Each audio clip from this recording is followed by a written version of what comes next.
Hello everyone, and welcome to another Hi-Line lighting tutorial.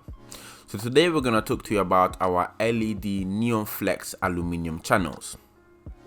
So first up, we have the flexible aluminium channel. Now this type of a channel is very useful if you're trying to create different shapes with your Neon Flex, and all you will need is a set of aluminium screws to hold the shape of the flex channel. And as you can see, the flex channel is quite bendable.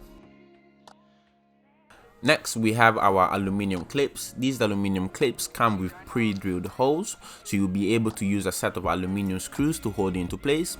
And there is a small gap between the aluminium clip and the Neon Flex, which allows the Neon Flex to sit right on top of the aluminium screws.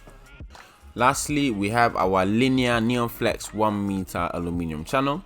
Now this aluminium channel doesn't come with pre-drilled holes, so you will need to drill holes on the aluminium channel. And after doing that, you should be able to once again sit the Neon Flex right on top of the aluminium screws. Also, do account for the Neon Flex connector, as it won't fit inside the aluminium channel. Don't forget to click on the like button if you like this video and subscribe to our channel. If you want more information, you can visit our website highlightlighting.co.uk and follow us on our Twitter and Instagram page to remain up to date with latest news. Thank you very much for watching, and see you next time.